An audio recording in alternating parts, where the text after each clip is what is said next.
Là, vous avez fait la première partie de l'exercice. Donc, je le répète parce que c'est la suite surtout qui va nous intéresser. Donc, d'abord, on prend la situation problématique, on identifie l'émotion. Ensuite, on vérifie que c'est bien l'émotion et pas une émotion raquette. Donc, si la personne, par exemple, elle vous dit qu'elle ressent de la colère, en fait, on l'associe à son émotion et on lui dit, est-ce que c'est bien de la colère que tu ressens? Parce que des fois, effectivement, ça peut être une autre émotion, ce qu'on appelle un racket émotionnel en analyse transactionnelle. Donc là, dans l'exemple, on avait vu que c'était de la colère quand sa fille se blessait, mais en fait, derrière, c'est une colère qui raquettait la peur qu'elle se soit vraiment fait mal. Et donc, du coup, on va chercher la fonction positive de l'émotion. Donc, on aide la personne à la définir. Mais vous qui avez un vocabulaire et vous connaissez bien les émotions et les fonctions positives, vous pouvez du coup aussi chercher à la comprendre, voire aider votre client à le comprendre. Alors après, moi je conseille toujours le livre de Michel Larivey sur les émotions parce que c'est vrai que ça aide bien, des fois même nous ou nos clients, ça aide bien du coup de se dire ok, telle émotion elle a telle fonction positive.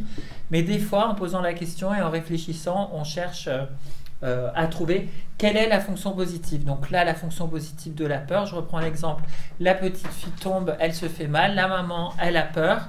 Quelle est la fonction positive de la peur? De mettre ma fille en sécurité, parce que la peur signale toujours un danger, par exemple. Du coup, on met à jour le comportement. Qu'est-ce que tu fais quand tu es dans cette émotion? Vu que la colère, elle raquettait la tristesse, elle crie après sa fille. Donc, c'était pas adapté.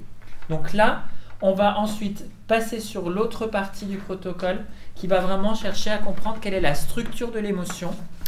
Parce qu'avec la structure de l'émotion, on va voir qu'il y a un ensemble de choses qu'on a déjà vues en PNL qui sont des critères, des métaprogrammes, des rythmes, etc. Et on va mettre à jour quels sont les curseurs de ces émotions pour ensuite les bouger. Et en bougeant les curseurs, ça va faire automatiquement bouger l'émotion. Alors, ça, c'est intéressant, vous pouvez le faire par écrit si vous voulez le temps d'intégrer la technique. Mais ce qui est vraiment bien avec ce protocole, même si ça fait beaucoup de choses, c'est que là, dans l'apprentissage, en général, ce qu'on fait, c'est que les curseurs, on les met à jour les uns après les autres et on les définit et on les écrit, etc. Et ensuite, on les bouge. Avec l'habitude, à un moment donné, vos clients vont arriver avec des émotions, mais vous aurez tellement l'habitude de jouer avec les curseurs que automatiquement, d'avance, vous saurez déjà comment ils sont positionnés les curseurs. Et ça vous permettra de pouvoir verbalement faire bouger les curseurs en faisant d'autres propositions. Donc je vais vous montrer comment on fait. Mais d'abord, l'idée c'est de comprendre la structure des émotions en termes de stratégie mentale, comment une émotion elle est constituée, et qu'effectivement si on bouge cette stratégie mentale là, l'émotion du coup ne peut pas rester, ça sera forcément une autre émotion. Donc on a différents critères dans la structure. On a différents critères dans la structure. Donc premier c'est le critère. Alors le critère c'est effectivement qu'est-ce qui engendre mon émotion, quel est le critère quand j'ai une émotion limitante qui n'est pas satisfait. Vous voyez ? J'avais un exemple ce matin et je me suis dit « Ah, c'est bien, il faudrait que tu penses à leur dire ça. » Et j'ai complètement, depuis, j'ai oublié. Mais j'ai un autre exemple en tête. Vous allez avoir une personne qui, dans son travail, par exemple, on lui dit « Voilà, pour demain, tu sais, il y a une réunion et j'aimerais bien que tu présentes le rapport de l'année, le bilan de l'année, et que tu présentes à la réunion le rapport. » Et la personne, ça la met en anxiété. Alors, vous vous souvenez, l'anxiété, ce que c'est, l'attribut fonctionnel, la fonction positive. Il faut que je me prépare, je ne suis pas prête. Elle se dit, je ne suis pas prête. C'est pour demain, donc anxiété, je ne vais jamais avoir le temps de me préparer. Et elle se met vraiment en stress. Et en fait, dans la journée, elle apprend, son patron vient la voir et lui dit, au fait, j'ai oublié de vous dire, mais demain à la réunion, vous vous débrouillez sans moi, en fait, j'y serai pas. Du coup, il y a quand même dans cette situation un critère qui change.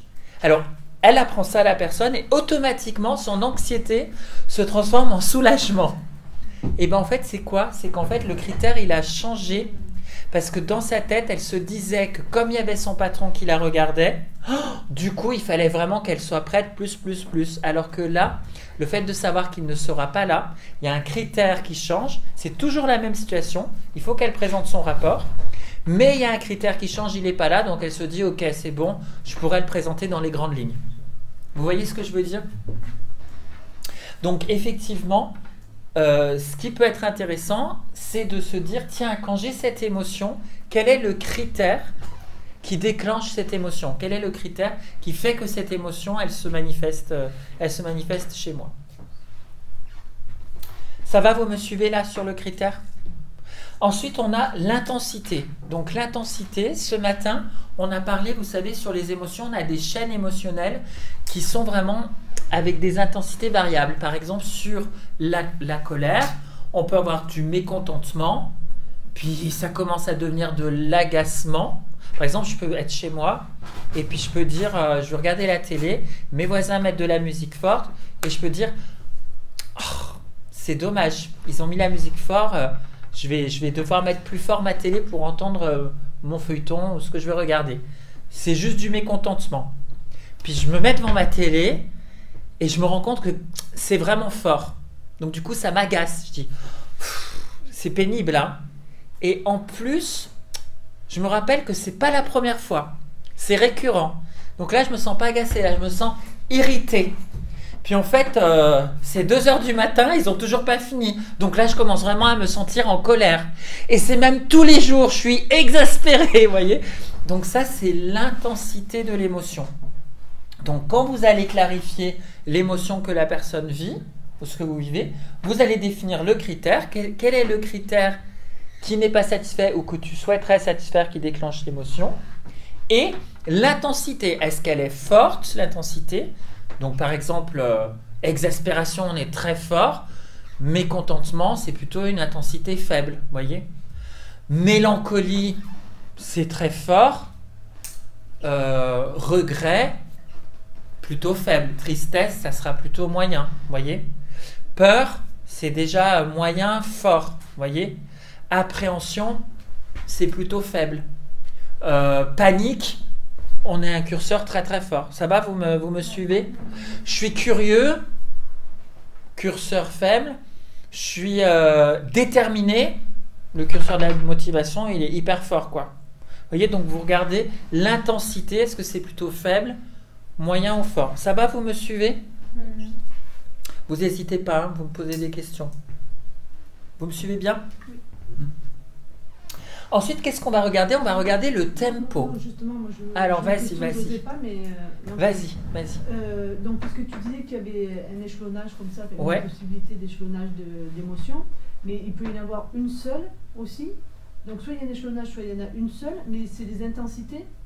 Je vois pas. J'ai pas lien. compris. Ben, je vois pas le lien, parce que tu as dit on passe de l'agacement à l'irritation, à la colère. Non, ce que je veux dire, c'est que tu as mis à jour ton émotion, ici. Oui. Ton émotion, tu définis à quelle intensité?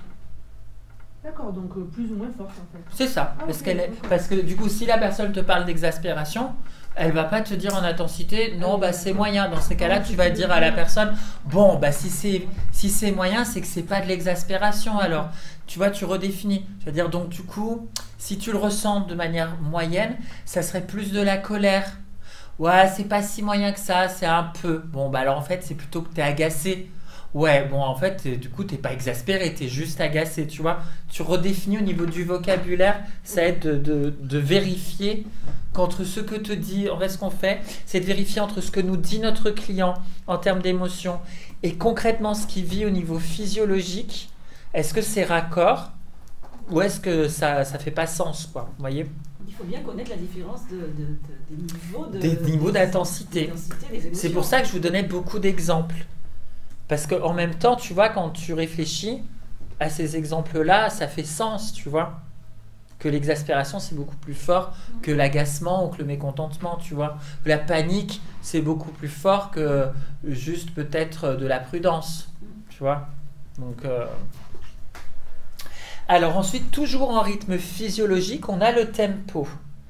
Et selon les émotions qu'on va vivre, physiologiquement, on va avoir un tempo soit rapide, soit on va avoir un tempo lent, soit des fois on a des émotions où le tempo il est irrégulier.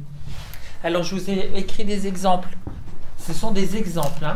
C'est pas, c'est une liste non exhaustive. Hein. Alors regardez pas ce qu'il y a après, parce qu'on va le voir après. Donc tempo rapide, qu'est-ce qu'on a comme type d'émotion? L'excitation. Et quand je suis excité, j'ai un tempo qui est rapide. Paniqué. Ah je l'ai trouvé, mais je suis paniqué. Mon tempo, il est rapide. Agité. J'arrive pas à dormir. Quand vous n'arrivez pas à dormir et vous vous sentez agité dans le lit, c'est qu'à l'intérieur de vous, c'est rapide. Hein. Impatience. Bon, alors, allez, vous voyez, rapide. Et en colère. Ah, vous voyez. Bon, je vous les joue. Je vous les joue, mais c'est pour que vous puissiez voir, vous voyez. Alors qu'en tempo lent, j'attends le bus, je m'ennuie. Vous voyez, ou un film qui est très lent et les gens, les personnages, alors Jacqueline, oui. J'ai remarqué que et des fois il y a des films comme ça qui sont très lents et les gens disent c'est lent, on s'ennuie dans les critiques. Oui, parce que le tempo du film il est très très lent. Apathique, vous voyez, je me sens découragée. Quand je suis découragée, j'ai plus d'énergie. Vous voyez, j'ai plus d'élan, donc je me sens découragée, ça me coupe mon énergie. Je suis patient, c'est pareil, j'ai un tempo lent, allez. On va attendre que ça se fasse. J'ai un tempo qui est lent. Si je suis un tempo rapide, je ne peux pas être patient. Je suis comblé. Je suis plutôt à tempo lent. Ou je suis triste, j'ai un tempo lent. Et on a des tempos irréguliers. Ça peut être lent et... Donc, anxiété. Vous voyez? Anxiété, des fois, c'est... Allez, je me calme. Non, ça va. Ah non, ça me stresse. Non, ça va. Ah, ça me stresse. C'est irrégulier, vous voyez. Alors, c'est rigolo. T'as vécu ça, Alex. Il le fait tellement bien. Alors, c'est rigolo, mais en fait, qu'est-ce que ça montre? Ça montre un truc très intéressant. C'est même déjà, je vous assure, ça nous montre des traits de caractère. Parce que vous allez avoir des gens, leur physiologie générale, ce sont des gens, ils vont venir vous voir, ils vont dire « Bonjour, je m'installe ici. »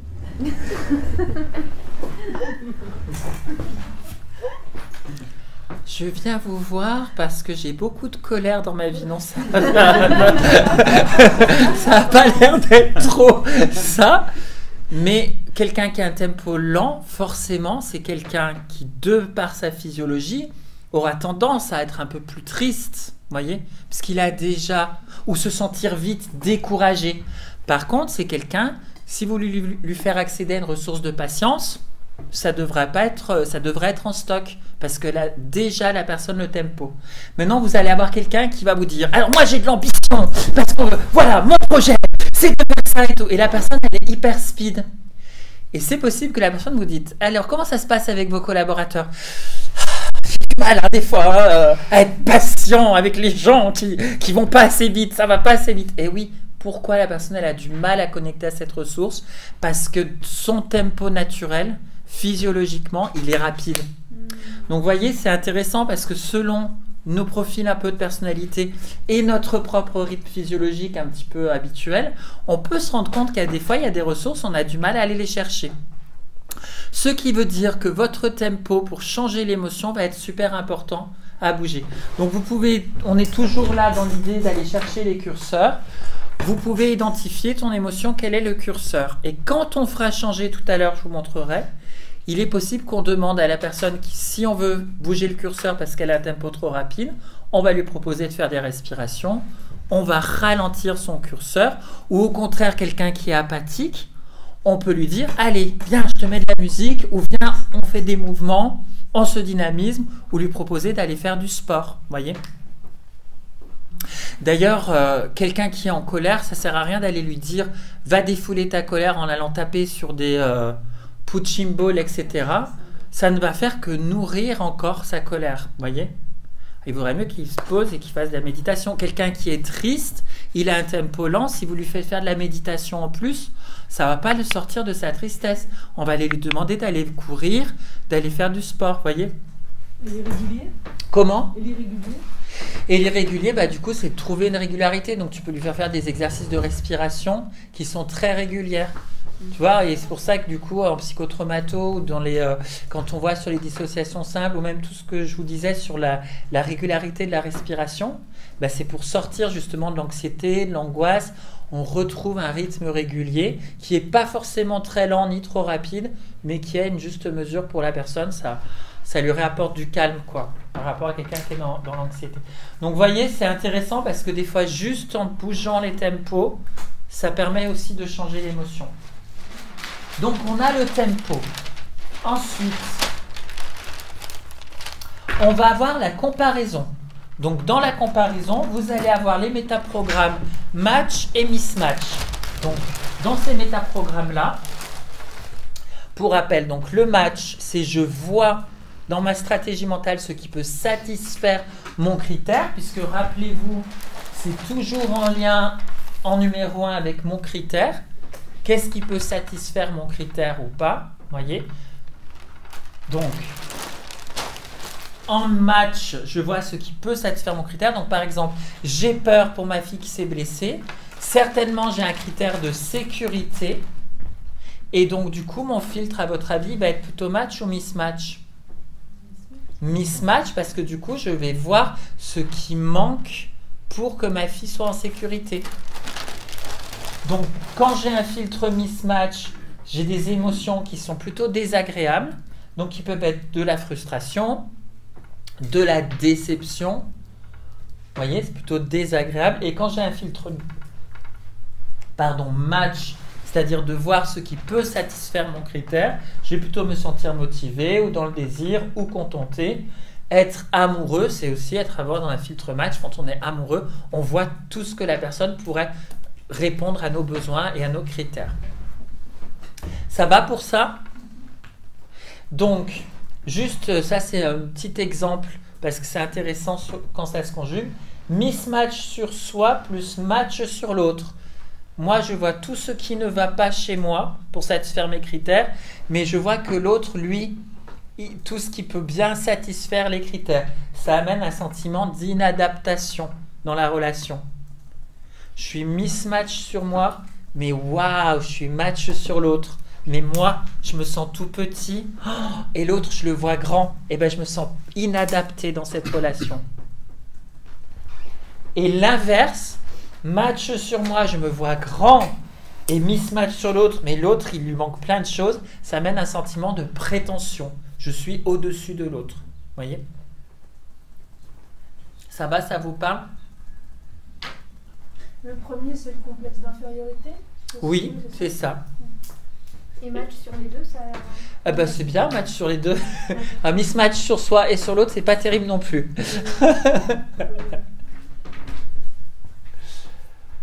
Donc voilà, donc on peut avoir des filtres de comparaison aussi par rapport à une émotion. Je continue, parce qu'après vous allez voir, on va faire bouger les curseurs. Les modalités. Donc la modalité, c'est quoi? C'est possibilité ou nécessité. Vous vous souvenez dans les métaprogrammes et dans le métamodèle. Alors, soit dans la modalité, c'est il faut, soit c'est possible que. Vous voyez?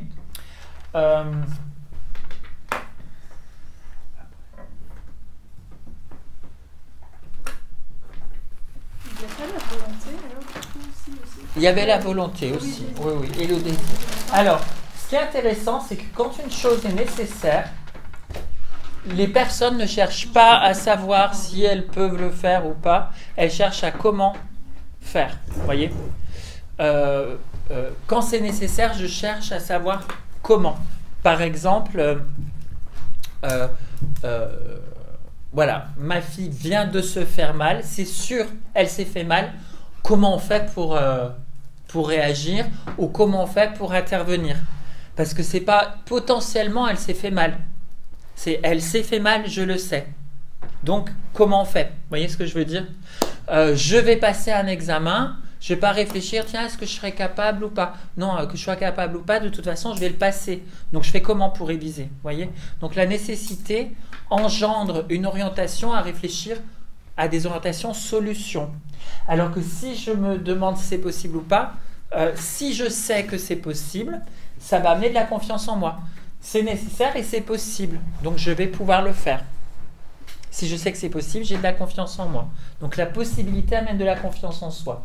Alors, attention, nécessité, je dois faire quelque chose, mais ce n'est pas possible, je n'en ai pas les capacités ou c'est pas possible, ça va amener un sentiment d'impuissance. Parce que ça doit être fait, mais on ne peut pas. Vous voyez ? Je ne sais pas si ça vous a déjà fait, par exemple, vous regardez les actualités et vous voyez les désastres écologiques et puis vous vous dites, mais moi, je peux pas, mais il faut, mais on ne peut pas, parce que ça ne dépend pas que de nous, enfin, vous voyez ? Et bien du coup, on se sent impuissant après avoir regardé la télé. C'est normal parce que c'est nécessaire, on nous dit c'est nécessaire, mais en même temps, vous ne pouvez rien y faire. Alors, c'est intéressant, là je vous ai mis des exemples de conjugaison, mais c'est pas à apprendre par cœur, mais c'est juste pour vous montrer que des fois dans le langage, comment ça peut générer chez les autres, dans notre manière de communiquer, comment ça peut générer des émotions chez les autres. Quand on dit à quelqu'un « il faut que tu », ça génère un sentiment que c'est un besoin impératif, et du coup, si la personne ne peut pas le faire, ça peut enclencher du désespoir chez la personne. Parce que du coup, si on lui dit il faut, mais qu'elle ne peut pas le faire, ça peut enchaîner du désespoir. Tu dois, ça met la personne sous pression. Ou je me dis je dois, ça peut entraîner chez moi de l'obsession aussi. Je peux me sentir submergé aussi, je dois. Je devrais, tu devrais faire ça, je me sens obligé. Tu devrais venir à tel endroit, je me sens obligé de le faire. Tu aurais dû, ça emmène du regret chez la personne qui entend ça. Tu aurais dû, du regret ou de la culpabilité. Vous voyez ? Tu pourrais, ça amène de l'espoir, c'est une possibilité, je pourrais. J'aurais pu être, plutôt de la déception ou de la culpabilité aussi. Je veux, ou tu veux, c'est de la motivation, du désir ou d'être attiré. Je veux quelque chose. Et quand on me dit c'est possible, ça peut générer soit de la curiosité, soit de l'inquiétude. Donc je reprends l'exemple. Parce que là, pour le coup, c'est intéressant, dans la peur, on peut avoir les deux. Parce que dans la peur, c'est... Alors pour moi, la peur c'est plus du possible. Parce que j'ai peur je vois ma fille être blessée. J'ai peur que ce soit grave. On n'est pas dans l'émotion de il faut agir pour faire en sorte de la soigner. Mais je suis dans mon émotion en train de me dire il est possible que ce soit grave. C'est une possibilité. Mais quand le diagnostic il est posé, du coup c'est plus de la peur. Puisque du coup je vais réagir tout de suite. Vous voyez ce que je veux dire ? Mais si je suis dans l'inquiétude, c'est que je ne sais pas encore. Et possiblement ça peut être grave. Puisque tout à l'heure, je lui ai dit, et si c'était une égratignure ? Ah non, ça ne m'aurait pas fait la même chose. C'est parce qu'en fait, je ne sais pas ce qu'elle a quand elle est tombée. Je vois que ça saigne, je ne sais pas encore si c'est grave ou pas. Ce sont des exemples, hein. C'est juste pour que vous puissiez voir et ressentir le poids des mots quand on discute, ce que ça génère à l'intérieur de soi. Mais ce n'est pas à apprendre par cœur, c'est pour vraiment ouvrir la perception entre le vocabulaire, le langage et l'état interne, parce qu'on dit programmation neurolinguistique. Au niveau de la linguistique, qu'est-ce que ça génère au niveau du système nerveux, hein, et en termes de programmation du coup, quoi. Ça va ? Est-ce qu'avant que je passe à la suite, vous avez des questions là-dessus ? Donc je reste dans mes curseurs. Donc là, on avait les modalités. Possible, nécessaire, nécessité, possibilité. Ensuite, on a l'engagement. Alors, dans l'engagement, c'est est-ce que dans cette situation au niveau de mon émotion, pour satisfaire le critère, est-ce que ça dépend de moi ou est-ce que ça dépend de l'environnement ? Si ça dépend de moi, le métaprogramme, c'est le métaprogramme actif. Si ça dépend des autres, passif, voilà. Et dans mon engagement, est-ce que mon critère, je le vois formulé vraiment de manière affirmative, je sais ce que je veux obtenir, dans ces cas-là, dans mon engagement, je suis en aller vers, ou est-ce que je sais ce que je ne veux pas, et dans ces cas-là, je suis en éviter de. Ben c'est pareil, ça va bouger ces engagements au niveau des émotions. Donc, métaprogramme actif, c'est pareil, ces listes non exhaustives, hein, sont des exemples. En actif, ça dépend de moi, plus de l'éviter de la peur, du dégoût aussi. Parce que ça dépend de moi, par exemple. J'ai une araignée qui me grimpe dessus. Ça me dégoûte. Donc ça dépend de moi de quoi? De l'enlever, vous voyez? Ça dépend de moi et en même temps, je suis en éviter de parce que j'ai pas envie de me faire piquer. Vous voyez? J'ai peur parce que je vois ma fille qui est blessée. Je suis très actif, ça dépend de moi de vérifier est-ce qu'elle s'est fait mal, est-ce que c'est grave ou pas. Et je suis en éviter de que ce soit grave. Vous voyez ce que je veux dire? Donc bien de l'actif en éviter de au niveau de la stratégie. Ça va? Ça fait sens ou pas? Oui? Je vérifie. Hein. Maintenant, regardez, actif en aller vers. Je suis actif en sachant ce que je veux. Hein. J'ai mon critère qui est bien défini. Du coup, je peux me sentir frustré. Quand je me sens frustré, je sais ce que je veux. Mais je suis actif en aller vers. Mais ça ne se passe pas comme je veux. Mais je le mets encore sous ma responsabilité. Donc, je suis frustré. Vous voyez? Ou je suis déterminé. Ou j'ai des ambitions. Où je ressens de l'affection. Je suis actif, je mets sous ma responsabilité le fait de pouvoir créer du lien avec cette personne. C'est sous ma responsabilité et en même temps, je suis en aller vers. Ça va, Mathieu? Oui. Passif, dans ces cas-là, au niveau de l'engagement, ça ne dépend pas de moi. Passif, donc ça dépend de l'environnement. Avec de l'évitement, qu'est-ce que ça donne? Passif plus éviter de l'ennui. Parce que du coup, passif, ça ne dépend pas de moi. J'attends le bus. Et en plus, je veux éviter de m'ennuyer, quoi. Enfin, je veux éviter de ne rien avoir à faire, mais en même temps, je m'ennuie, quoi. Vous voyez? Ou je suis gêné, par exemple. Ça ne dépend pas de moi. Et je ne sais pas, il y a quelqu'un qui vient et qui, face à un ami qui est un peu coincé, se met à raconter... mes frasques sexuelles. Je dis n'importe quoi. Je dis n'importe quoi. Imaginons.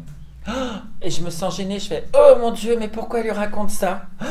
Pourquoi elle lui raconte ça? C'est un ami qui est hyper coincé. Vous voyez? Je suis gênée parce qu'en fait, c'est en passivité. L'autre fait quelque chose. Ça dépend pas de moi. C'est lui qui le fait. Vous voyez ce que je veux dire? Et en même temps, je suis en éviter de. Je veux pas qu'il fasse ça parce que je veux quand même garder ma dignité ou mon honneur. Vous voyez ce que je veux dire? Donc la gêne. Le sentiment de solitude. Je me sens seul. Ça ne dépend pas de moi, personne ne vient me voir. Je me sens seul. Vous voyez? Et je suis en même temps en éviter de, parce que je ne mets rien. Je veux dire, j'ai pas de... Je ne recherche pas quelque chose en particulier. C'est juste là, je me sens seul. Apitoiement. Avec tout ce qui m'arrive. Bon. Alors que passivité en aller vers, ça dépend de mon environnement, mais... J'attends que ça se fasse quand même, que les choses viennent à moi. Même si moi je ne fais rien, ça va générer de la patience. Par exemple, à ton avis, je ne sais pas quelle personne, vous êtes avec votre ado et ou votre client en coaching et vous lui faire raisonner, vous avez la réponse, mais vous lui posez la question pour que ce soit lui qui processe. Vous êtes en passivité, puisque c'est le client qui processe, mais vous êtes quand même en aller vers parce que du coup, vous attendez qu'il vous donne la réponse. Donc, c'est de la patience que vous êtes à ce moment-là.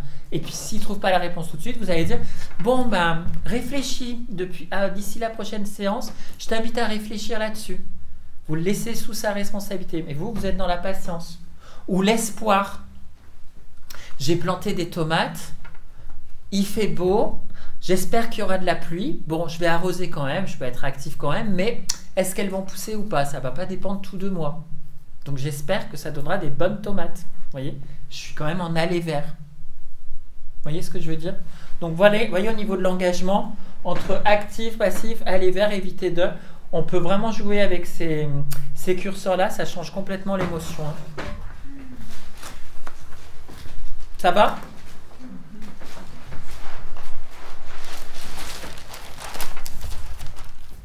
Donc on était à l'engagement. Qu'est-ce qu'on a qui joue avec l'émotion? On a la taille de découpage.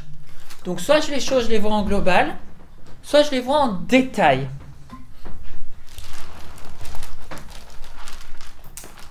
Dans une situation donnée. Donc, global, je vois toute la situation en global. L'agacement en détail. L'agacement, c'est du détail. L'irritation aussi. C'est pas possible, il a encore pas rangé ses chaussures. Peut-être que le reste de la maison est rangé. Peut-être que sa chambre, elle est bien rangée. Peut-être qu'il a fait ses devoirs. Peut-être qu'il a fait plein de trucs super l'ado. Mais il n'a pas rangé ses chaussures. C'est ce détail-là. Mon critère n'est pas satisfait par rapport à un détail. Vous voyez, c'est du mismatch détail. Ça génère de l'agacement, de l'irritation. Vous voyez? Agacement, irritation, j'ai pas mis colère parce que colère, pour le coup, des fois, il n'y a pas un détail. C'est une accumulation de plusieurs détails qui, à un moment donné, vont générer beaucoup de colère. Mais quand on est juste agacé, c'est ce truc-là qui ne satisfait pas mon critère. Vous voyez ce que je veux dire? Dans les émotions positives, le détail, on va retrouver en quoi ça peut être utile d'être détail pour se centrer sur de petits objectifs. Quand par exemple, alors c'était intéressant d'en parler avec Nicolas, je crois tout à l'heure, qui me disait des fois j'ai du mal à passer à l'action. Et il me dit, c'était tout à l'heure ou hier, je ne sais plus qu'on discutait de ça, il me dit c'est parce que des fois quand j'ai un truc à faire, je vois la montagne. C'était hier, hein, tu me disais ça. Il me dit, je vois la montagne. Et bien du coup, en voyant la montagne, regardez en global, l'objectif semble inatteignable et on se sent découragé. Alors que si vous commencez à faire un projet en vous fixant plutôt sur du détail, au lieu de voir le projet en gros, à vous dire, bon, dans ce projet, quelles sont les petites étapes? Par quoi je peux commencer dans ce projet? Et vous commencez à réfléchir au premier pas en vous donnant un petit objectif. Ça va plutôt vous donner un sentiment de capacité. Vous voyez? Donc, se donner des petits objectifs en détail va générer plutôt un sentiment d'encouragement. Se donner des grands objectifs en global, découragement. Par contre, ça peut aussi en global, tant qu'on n'est pas encore engagé, des fois donner de la curiosité, se dire « Ah, cet objectif-là, ça a l'air bien. Hein. » Des fois, quand on fait une présentation du parcours, sur Internet, par exemple, bon, alors il y a des gens qui sont très détaillés, ils aiment bien avoir tout le programme, mais c'est surtout expliqué en global. Vous voyez? Si on va vers vous et on vous dit, alors dans le parcours de coach, et je vous décris, vous imaginez, vous arrivez en base PNL, et je vous décris tout le détail du programme du base, tout le programme du tech, du Prat, du Med Prat et du coach, tout dans le détail. Déjà, j'en ai pour au moins 1h30, 2 heures. Puis là, vous dites, laisse tomber, j'arriverai jamais, quoi. Alors qu'en général, je rentre dans le détail quand vous finissez un module. Et je vous dis module d'après, et je rentre dans le détail sur le module d'après. Mais déjà, rien qu'en faisant ça, il y a des gens qui se décomposent, hein, je remarque. Mais il y en a d'autres chez qui ça génère de la curiosité. Mais il faut réussir à être détail pour ceux qui en ont besoin, mais pas trop. Sinon, oh là là, ça va être trop compliqué, quoi. Vous voyez ce que je veux dire? La patience, c'est qu'on reste global, vous voyez? Par exemple, on va dire, ok, bon, là, il n'a pas fait ses devoirs, mais je voudrais qu'il cultive plus d'autonomie. Bon, je vais voir plus tard, de manière générale en même temps. Vous voyez, de manière globale, de manière générale, non, c'est plutôt satisfaisant, mais on va être un peu patient par rapport à ça, je vais lui expliquer. Alors que si j'y vais, que je suis agacé, pour lui dire, mais comment ça se fait que tu n'as pas fait tes devoirs? J'ai découpé que ça. Et j'ai pas vu dans l'ensemble. Donc je peux plus être patient si je suis trop focalisé sur du détail. Donc on essaye, quand on sent qu'on perd sa patience, qu'on rentre dans l'irritation, faire un petit zoom arrière et reprendre les choses un peu plus dans leur globalité.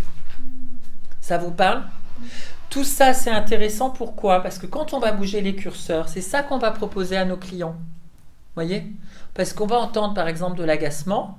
Nous on va savoir que dans le curseur, c'est du découpage détail. On va lui dire à la personne, Ok, maintenant visionnez et visualisez la chose dans l'ensemble. Comment ça se passe dans l'ensemble avec votre ado? Là, vous me dites il a un problème, il n'a pas fait ses devoirs ou il a du mal à ranger ses chaussures. Ok, mais le reste du temps, qu'est-ce qu'il fait du reste du temps? Parlez-moi de lui de manière un peu plus globale. Le fait que la personne vous parle de son enfant de manière plus globale, ensuite vous allez lui dire, et alors c'en est où là de votre agacement? Non, mais c'est vrai, c'est peut-être moi qui suis un peu dur avec. Vous voyez, sous forme, le fait de savoir, de connaître la structure des émotions, ça nous permet de discuter avec notre client et juste dans la verbalisation, de pouvoir bouger les curseurs de manière très élégante, sans forcément avoir besoin de faire un ancrage et un truc comme ça. Vous voyez? Donc, effectivement, on a le découpage. Ça va pour le découpage? Je vous ai pas perdu? Et enfin, on a le cadre temporel. Donc, le cadre temporel, est-ce que l'émotion, elle est en lien avec la satisfaction du critère dans le futur, dans le présent ou dans le passé? Allez, je vous laisse réfléchir sans vous montrer. Cadre temporel futur, donnez-moi des émotions désagréables. Anxiété. La peur. Anxiété, peur. Impatience. Oui, bravo. Et agréable maintenant. Encouragement. Espoir. Encouragement. Encouragement, pour moi, on est plus dans du présent quand même, parce que dans l'encouragement, c'est allez, continue, quoi, tu vois. Donc, ça serait plus du présent. Mais en même temps, et en plus, il peut y avoir aussi dans l'encouragement un petit cadre de référence passé, parce que je peux voir déjà ce que je viens de faire de bien. Donc, tu as du passé, du présent et du futur aussi. Tu peux avoir les trois. Donc, ce n'est pas spécifique au cadre temporel, l'encouragement. Je ne suis pas sûre que ça bouge vraiment le curseur. Donc, espoir, on a dit. Détermination, voilà. Donc, vous avez désir, motivation, même la patience, hein, c'est du futur. Alors, ensuite, cadre de temps passé. Émotion désagréable. Nostalgie. Nostalgie. Voilà, c'était tellement bien avant. Le regret. Oh, j'aurais pas dû faire ça. La déception, pour moi, c'est plus du présent. Parce que c'est maintenant que j'apprends que ce que je voulais faire ne se fera pas. Du coup, je suis déçue. Peut-être pas en lien avec le passé. Donc, tristesse, nostalgie, regret. Et dans le côté positif, qu'est-ce qu'on pourrait avoir? Agréable, et quand on repense à notre passé, c'est agréable comme émotion. Alors, la joie sera plus dans le présent. Satisfaction. Plus dans le présent aussi, la satisfaction. Mais là, c'est une joie passée. Gratitude. La gratitude. Oh, j'ai eu de la chance, vraiment. Je peux remercier mes parents, mes amis, la vie, de ce que j'ai eu. Waouh, c'était dans le passé. Oh, je ressens de la gratitude. Et dans le présent, l'ennui, voilà, je m'ennuie, hein, c'est désagréable, je suis dans le présent. Et dans le côté positif, ou une émotion plus plaisante dans le présent. Ouais, l'excitation, la joie, et puis la concentration, quand on est très concentré sur ce qu'on fait. Voilà, bon, je vous les avais écrits, mais finalement, j'ai même pas besoin, parce que c'est vous qui, c'est vous qui les avez. Donc, qu'est-ce qu'on va faire là, à titre d'entraînement? Parce qu'après, avec le temps, vous n'aurez plus besoin de passer cette étape-là. Mais à titre d'entraînement, donc vous avez mis à jour l'émotion, vous avez mis au jour la fonction positive, les comportements qui entraînent l'émotion, et vous allez donc regarder, identifier, comprendre la structure. Si besoin est, vous pouvez écrire sur une feuille, et vous allez mettre à jour la structure de l'émotion à travers ces 8 critères. Donc, quel est le critère qui n'est pas satisfait quand j'ai cette émotion-là? Quelle est l'intensité? Quel est le tempo? La comparaison, match, mismatch. Modalité possible, c'est quoi? C'est possible, c'est nécessaire. L'engagement, aller vers, éviter de. Actif, passif. Découpage, un découpage petit ou grand. Global, détail. Cadre temporel, passé, présent, futur. Vous mettez à jour. Vas-y. À propos de la comparaison, on parle surtout du filtre match-mismatch, mais Oui. tout ce qui est similitude-différence, est-ce que c'est quelque chose qu'on peut mettre Ça pourrait aussi. Ça pourrait. Je suis assez d'accord avec ça, ouais. Ça pourrait. Bravo, c'est bien vu. C'était pas écrit dans le protocole de Leslie Cameron Bandler, c'est Leslie Cameron Bandler hein, qui avait ça, mais ça pourrait. Quand on a mis à jour les curseurs, on va faire bouger tous les curseurs. Donc, pour faire bouger les curseurs, alors là, pas facile. Alors, je dis pas facile, je vous mets dans la tête la difficulté. Pardon. C'est créatif. Ça vous demande d'être créatif. Critères. Comment on fait pour aller changer le critère?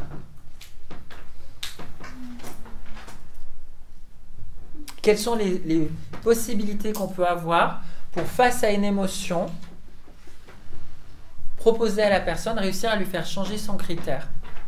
Comment on peut s'y prendre? Oui, Marie, tu avais quelque chose? Avec le squash, non? Enfin, Ah oui, mais tu faut refaire tout un protocole pour faire une partie d'un protocole. Ça va être compliqué. Même sur les valeurs. Ouais, dans les valeurs, quoi? Ben, si on arrive à déterminer la valeur qui est derrière l'émotion, du coup, est-ce qu'il y aurait une valeur qui pourrait s'en rapprocher, mais qui serait moins... Alors, en fait, tu peux regarder, est-ce qu'il n'y a pas finalement une autre valeur qui serait plus importante tu vois, en termes de hiérarchie de valeurs, tu vois. Par exemple, voilà, je suis agacée parce que le critère, c'est que mon fils n'a pas rangé ses chaussures. Et donc, le critère, c'est quoi? C'est que, du coup, j'ai besoin qu'ils comprennent que c'est important de ranger ses chaussures. Et qu'est-ce qui est important dans ta relation avec ton fils? Donc, qu'ils comprennent qu'ils puissent, du coup, prendre de l'autonomie. Ok. Qu'est-ce qui est plus important que ça? Est-ce qu'il y a autre chose qui est plus important? Si à un moment donné, la personne dit, par exemple, oui, d'avoir une bonne relation avec mon fils, c'est important. Et que vous dites à la personne, tu préférais qu'il range ses chaussures, mais tu n'as pas du tout une bonne relation avec lui, ou tu gardes une bonne relation, mais il ne range pas forcément ses chaussures tout le temps. Ben, si le critère d'avoir une bonne relation est plus important, on peut du coup se servir de ça. Voyez, se dire, ok, bon déjà, c'est intéressant de percevoir que ce qui est plus important pour toi, c'est important qu'il range ses chaussures, mais ce qui est prioritaire dans ta relation avec lui, c'est d'avoir une bonne relation. C'est un critère plus important dans ta hiérarchie. Ça va, vous me suivez? Donc du coup, en termes d'émotion, qu'est-ce que ça va engendrer tout de suite? Regardez le critère derrière, c'est l'intensité. Je peux être agacé, voire en colère qu'il n'ait pas rangé ses chaussures, mais quand je me rends compte que dans ma hiérarchie de valeurs, le fait d'avoir une bonne relation avec lui est plus importante, ce critère-là, cette valeur-là est plus importante que le fait qu'il range ses chaussures, bah, ça va peut-être me faire descendre un peu en intensité. Vous voyez?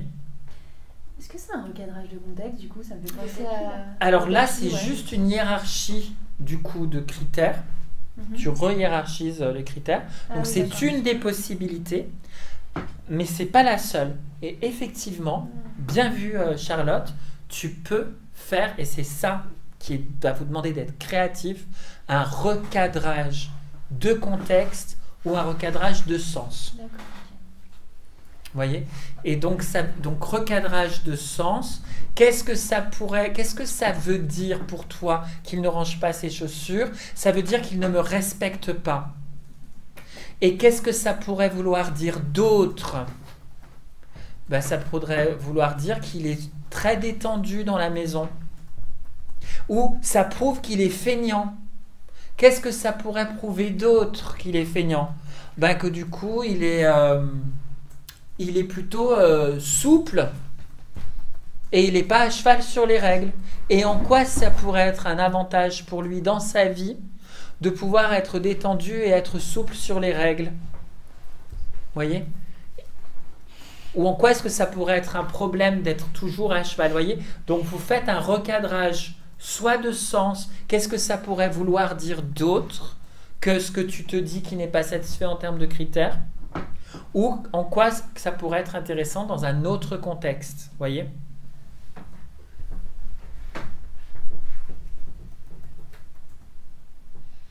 Je reprends l'exemple que j'en avais tout à l'heure avec la petite fille qui se fait mal.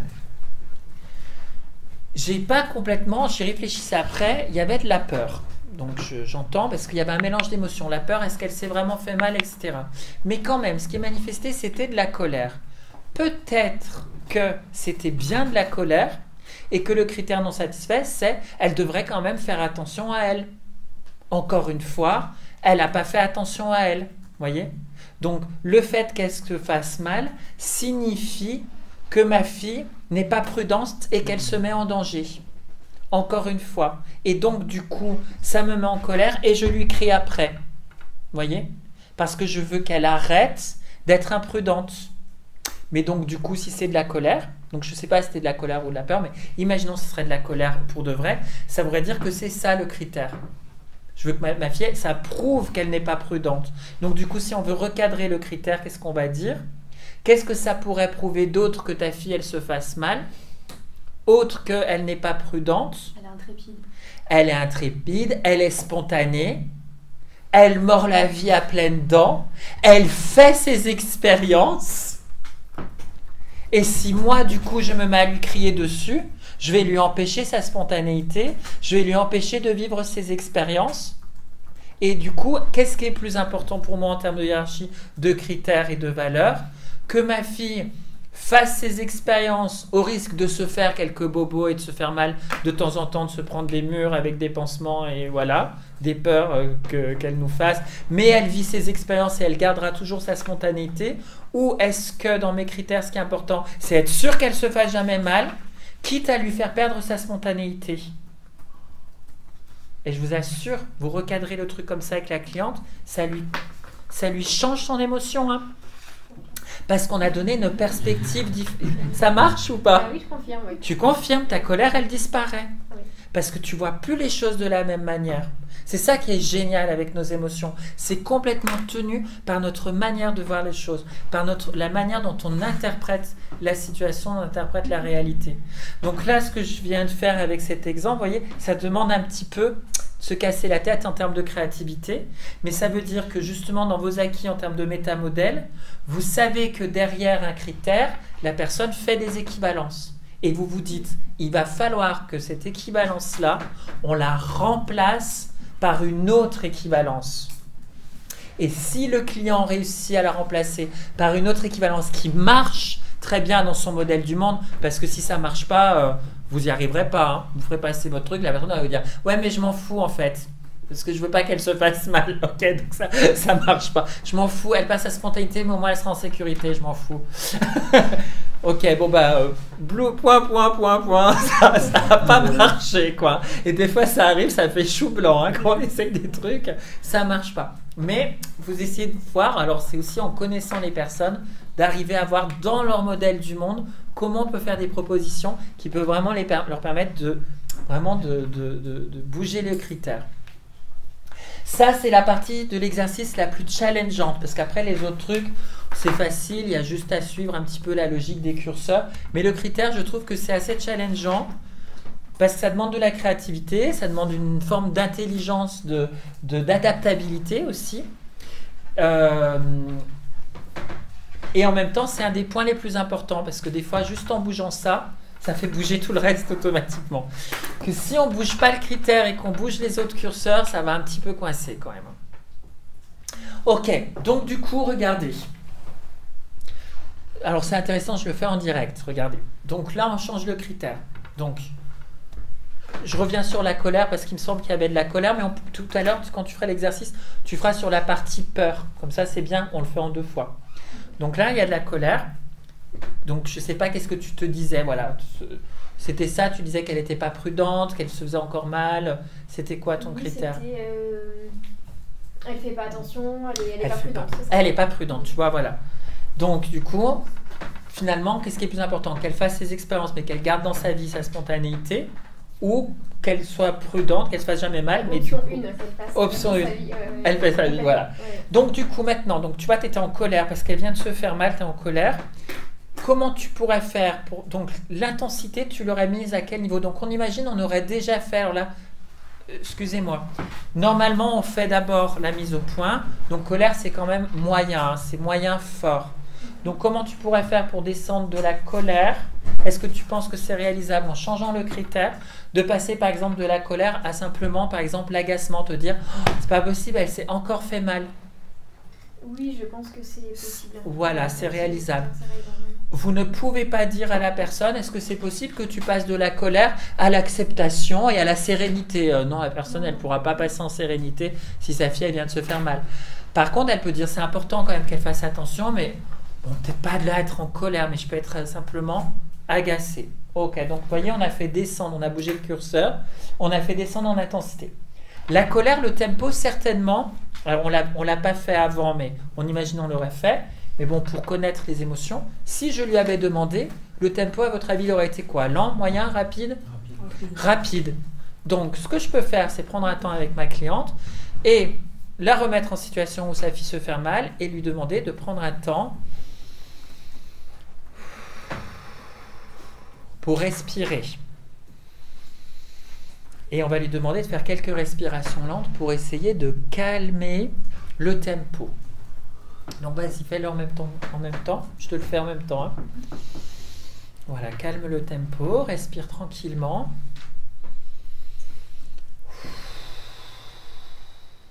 Comment c'est? Oui, ça alourdit, ça écrase. Ouais, un peu l'agacement, la colère, ça l'a calmé. Voyez donc, ok, super, ça a bougé. Maintenant, comparaison. Donc on a dit comparaison, c'est filtre match, filtre mismatch. Le critère, c'est la sécurité. Hein? Ok. Donc là, ce que tu vois dans ton fil de comparaison, c'est ce que ta fille, elle fait, qui produit en termes de résultats, qu'elle se met en insécurité. Qu'est-ce que tu peux voir que ta fille fait, qu'elle a bien appris dans ton éducation que tu lui as donnée, où tu as observé que quand même sa sécurité, elle pouvait y faire attention à d'autres moments. Donc qu'est-ce que je fais quand je lui pose cette question? Je l'amène à aller sur un filtre match, puisqu'elle a du mismatch. Donc moi, je l'amène sur un filtre match. Est-ce que tu as des exemples comme ça? Oui, il y en a où elle me demande avant de faire quelque chose si c'est OK. Donc elle te demande l'autorisation. Si elle est assez équipée pour aller faire par exemple un sport. Ok. Elle me demande, ouais. Ok. Donc tu as des exemples comme ça où avant de faire quelque chose, tu sais que ta fille, elle va te demander. Oui. Et ça te met en sécurité. Oui.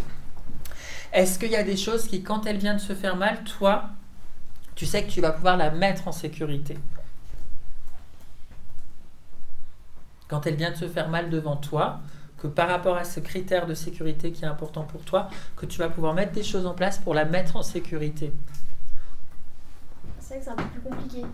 Oui, mais j'ai l'impression que tout ne dépend pas que de moi. Donc parfois j'ai un sentiment d'impuissance où c'est pas de... que ça serait pas de ta responsabilité. Mais est-ce qu'il y a des choses qui peuvent l'être de ta responsabilité et que du coup que tu peux déjà la sécuriser? La consoler déjà et ensuite la sécuriser, oui. Enfin sécuriser une fois que le mal est fait, oui. Pas en prévention. Oui. Enfin pour pas que ce soit grave, quoi, tu vois. Oui, il y a des choses que des soins, oui. Ok. Déjà moins faire. Ok. Donc là, déjà, tu diriges ton attention là-dessus. Donc, en dirigeant tu diriges ton attention sur le fait que ta fille, quand même, tu te rends compte que des fois, elle te demande avant de faire quelque chose, donc elle se met en sécurité. Et que quand elle se fait mal, même si tout ne dépend pas de toi, il y a des éléments qui dépendent de toi pour la mettre en sécurité en termes de soins ou de prévention. Ok, donc on a bougé ce curseur-là. Maintenant, en modalité, est-ce que ta fille, elle doit absolument apprendre du coup à se sécuriser? C'est un impératif, donc j'imagine que la colère c'est un impératif. Qu'est-ce qui se passerait si tu te disais que finalement elle a la possibilité de pouvoir à le faire, mais que ça pourrait être quelque chose qui serait possible ou quelque chose que tu voudrais?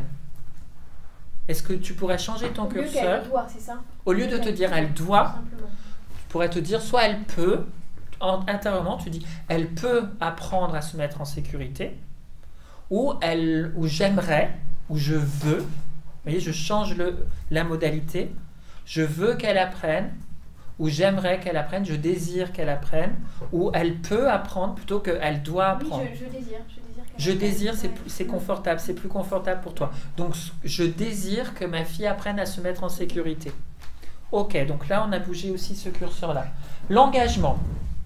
Donc, l'engagement, dans la colère, on a vraiment de l'actif, donc dans la colère, actif, en aller vers, sur la sécurité, dans ce qui te met en colère, on a dit c'était quoi le critère? C'était... qu'elle se mette en danger. Voilà.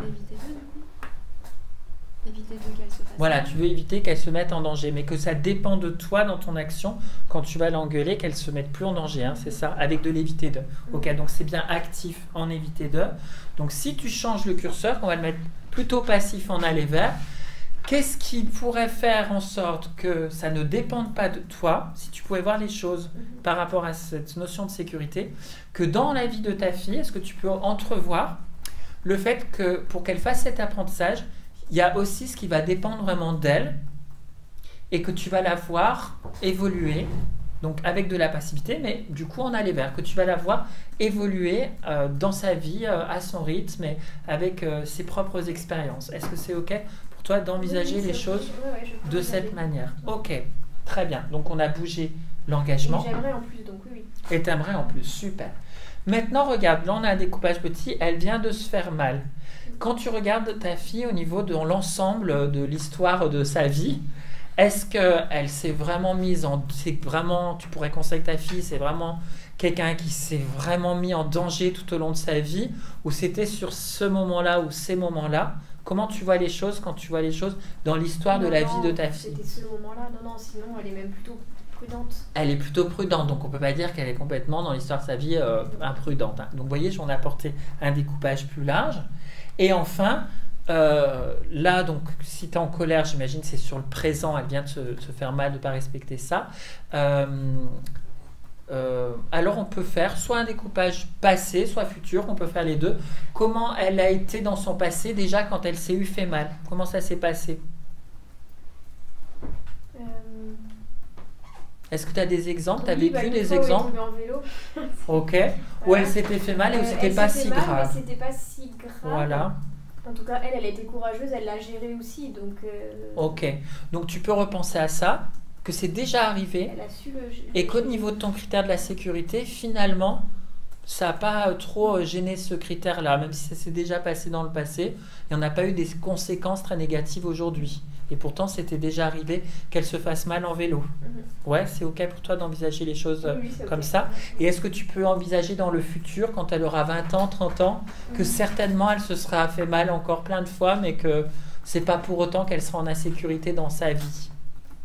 Oui, enfin la connaissant elle avec son caractère, oui, je peux. Oui, tu peux l'entrevoir dans le futur comme ça. Ok. Donc maintenant, on vient de bouger tous les curseurs.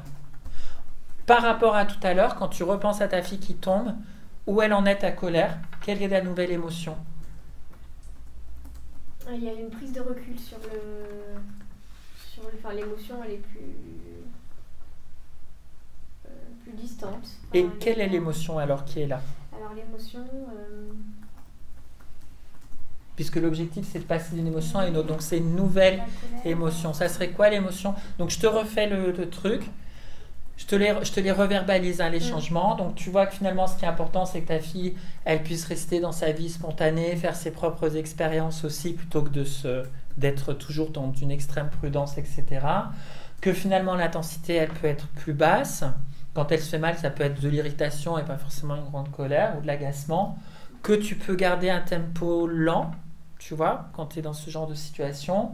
Que finalement, tu peux aussi considérer que toi, tu as de quoi la mettre en sécurité et que elle, en général, elle te demande plutôt quand elle doit faire quelque chose, elle est plutôt de genre à te demander avant. Que il est, je me rappelle plus, que tu aurais envie de lui apprendre à se mettre en sécurité, que c'est plutôt une envie chez toi.